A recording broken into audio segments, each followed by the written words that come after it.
Hey everyone.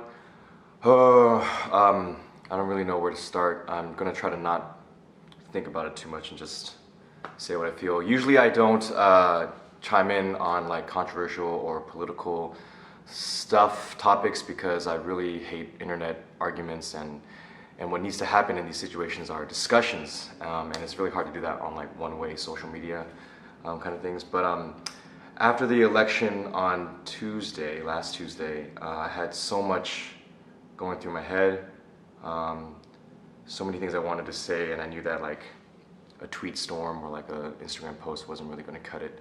And I thought about just keeping things to myself, but then I know like I got people asking for like my opinion, and I realized that as somewhat of a voice or figure in the Asian American community, that I should probably like voice myself.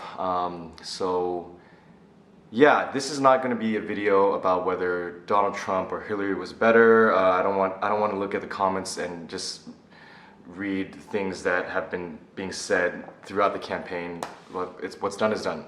We are here. Donald Trump is the president-elect, although Hillary Clinton won the popular vote by a very large amount. We're here. This is the way our system is, and this is what our country has voted for. To be honest, like that night and just like the day after, I kind of had this feeling of like, what's the point of Wong Fu Productions or what I'm doing? I just felt like, you know, these videos that we make or the stories that we tell, like I had this moment of like, all the work that we've been trying to, all the progress that we've been trying to make, I was like, half the country does not care or like still sees us a certain way or sees us as outsiders. And I know like not all Trump supporters are racist, xenophobic, whatever, like I'll get into that later. But that's just, but the thing is that Trump's campaign was kind of built on that fear-mongering, that intolerance, whereas Hillary's was more on inclusive and still like, at least based on like love, character-wise, like her operations and whatever else. Again, I'm not getting into that, but just based on what the candidates kind of represented, like, you know, at face value, it just made me feel like, okay, this is the guy that they wanted, so this must mean what America wants. And I was just like, wow, being an Asian American and Wong Fu Productions, like, let's just stop. America doesn't even want us. But a few days have passed. I've been reading a lot. I've been trying to educate myself. I've been surrounding myself with positive people and having good conversations. Yeah, there's a few things that I just want to touch on that have just been bothering me or that I've been thinking about. I think the first thing is that there's a lot of talk about wanting us to empathize with the other side.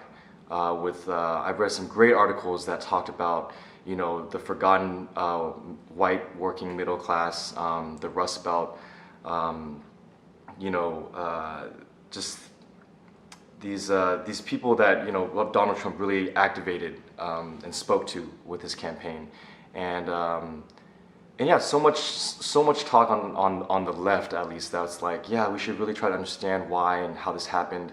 We shouldn't be surprised, and we should try to understand. And then part of me wants to be like, yeah, I can try to do that. I've been to those areas. On tour, we've traveled to like over 100 cities in the United States, and we've driven through like a lot of those communities where I'm just like, who lives here? Like what like this is such a small town, or it just seems like so out, you know, from the cities, like who's here? So I get that sentiment of maybe their values feeling threatened, or them feeling like forgotten. So I do empathize with that feeling, but I keep coming back to, it's like, where is the empathy for the others, for our side, for people of color, for people of minorities, for people that have different values and ways of life than them? I keep thinking like, if Hillary had won, would they be trying to be like, hey guys, we should try to think for their side. We should try to understand like why they're so upset or why they're so happy that their candidate won. And I just, it's hard for me to believe that they would, because at the end of the day, to that side, or a large majority of that side, we are the problem to them. We represent everything that's wrong in their lives, and so I don't think they would be trying to empathize with us. So I've been struggling with that, and that kind of leads me into my next point, to not group all Trump supporters into the same bucket or the same category. That yes, I should empathize, because not all of them are racists, and not all of them are homophobic or xenophobic or bigots. I get it. Like the left definitely puts that that title onto just Trump supporters, and I understand that's unfair, and that a lot of them just want to change, and a lot of them felt that Donald Trump would be different than what we've already been having, and they really want something that's different. But same thing, I come back to this point of like, okay, you might not be a racist, or you might not have those feelings necessarily, but the problem is that it wasn't a deal breaker for you. Like, you still let it slide. I think on both ends, people, when they have their candidates, they let things go. Things that bother the other side, they're willing to like let slide, because there's other things about them that they want to like move forward with.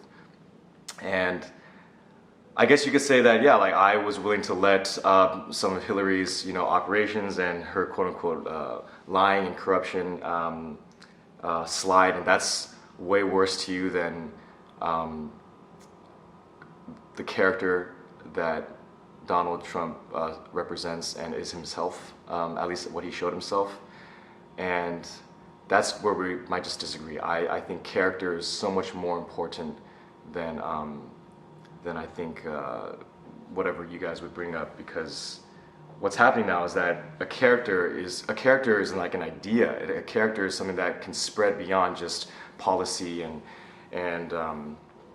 it's what we're seeing now in America. We're like, okay, like this guy that was that had racist tones and ideas, he ignited like a whole side of America that maybe like not all of his supporters are, but a lot of them are feeling like empowered that, oh yeah, I can be like that now too.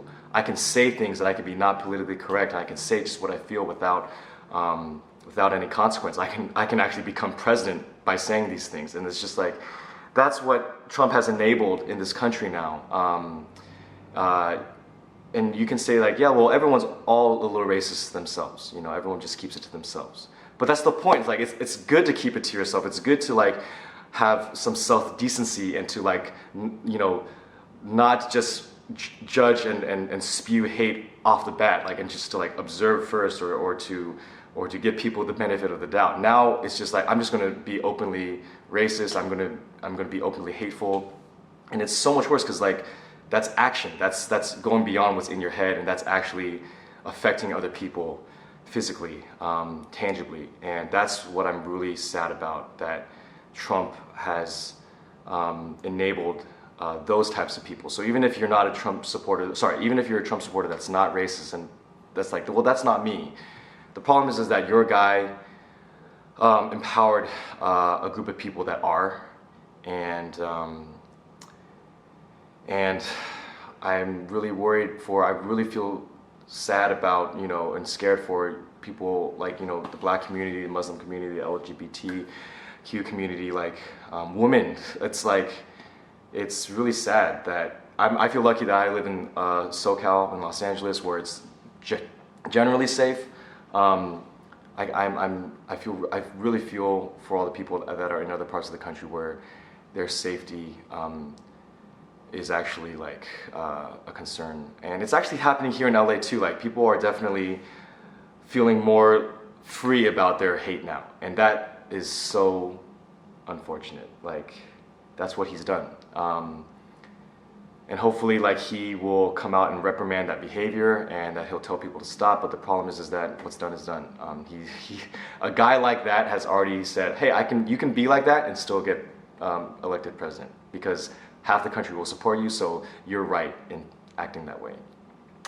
Another thought that I had was, there's not a lot of talk about like Asians in America. Everyone talk, even I just did it. It's like everyone's like, oh, I'm so worried about like black and like the Hispanic and immigrant community and gays and Muslims, and it's like everyone always like kind of jumps over Asians, and that just makes me feel even more invisible. Like that we're not even part of the diversity conversation.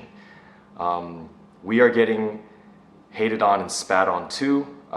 We have to deal with looking different from white America as well, and there is definitely, you know, hate and racism that's being shown, that's coming to the surface now towards Asian Americans. That, yeah, like, I mean, it's all always been there, but it's the fact that it's surfaced now. Like, again, I'm saying it's been enabled, so people feel empowered.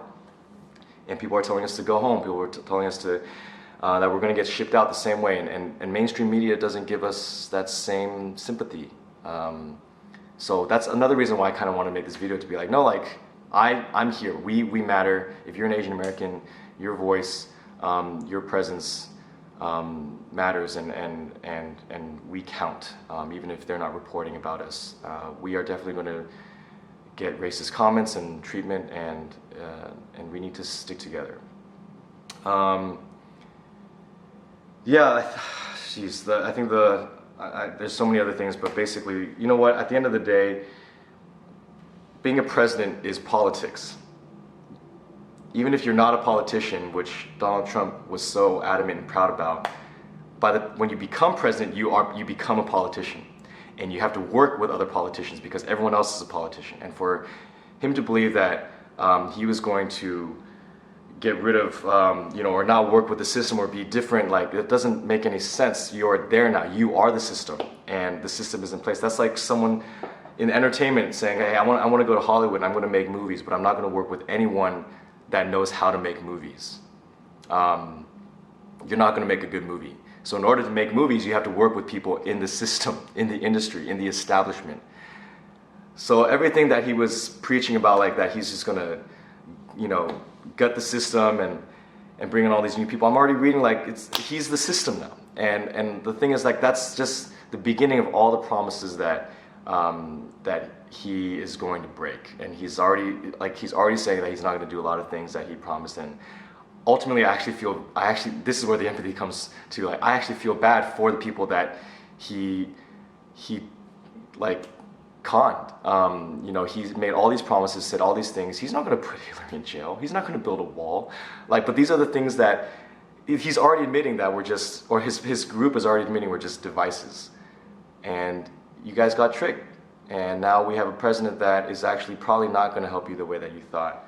And I feel bad for you guys. And this is just going to the echo chamber. I feel like most of the people that are watching this are already pretty open-minded, that you guys already maybe are on the other side or what. I don't know. I feel like the people that actually need to watch this would never find themselves on my channel or click on a video with an Asian guy on it. So this is really just me talking to, I'm preaching to the choir. But I know a lot of people are out there like spreading love or trying to show love, and like I don't have a conclusion for this video. This is just what I've been thinking, what I'm dealing with. I think ultimately, like, it's weird to say, like, I hope for the best, and I'm not going to anticipate the worst. I know there's a lot of articles, a lot of people like saying that there's a lot of bad things that can come out of this, and I'm not denying that it's a possibility, but I'm going to try to hope for the best. And what's sad is that what's hoping for the best is actually him proving all his supporters wrong, because he's not going to be the guy that they really wanted. And so yeah, I hope, I'm sorry, like, I hope he's not the guy that you want, and I hope he's more of the guy that we wanted, or more of the candidate that we wanted. So basically just him not being anything that he campaigned for, and we have no idea what he's going to be. So I guess we'll see, but guys, don't feel like you have to be silent. If you're upset, be upset. Obviously, don't do anything violent. Stand up for hate if you see it. Obviously, don't put yourself in a compromising situation, but try your best to stand up for what you believe in. try to get your point across. If they're not going to listen, then fuck them. Sorry. And definitely stand up for love, stand up for acceptance. Don't let hate win. So I'm not in those parts of the country, so if you are, stay strong, stick together, and really, like, if you come, like, have conversations, engage with people, and try to make the best of this, I guess. And I really hope that if you guys come across racism any more than maybe you have already experienced, that that some positivity can come out of it, or that you can stand up to it, or that you can stand up for someone. Anyways, I'm rambling on. Again, I have no conclusion, but except that I just hope for the best. We'll see. America is ultimately a very great country still, filled with, half of it is still filled with very accepting, open-minded people.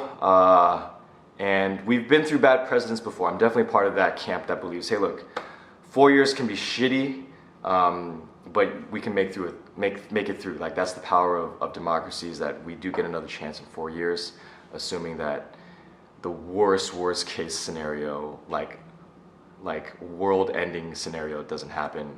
We get another chance in 4 years. So let's stick together. We've been through bad presidents before. Share love, share positivity, share your voice, and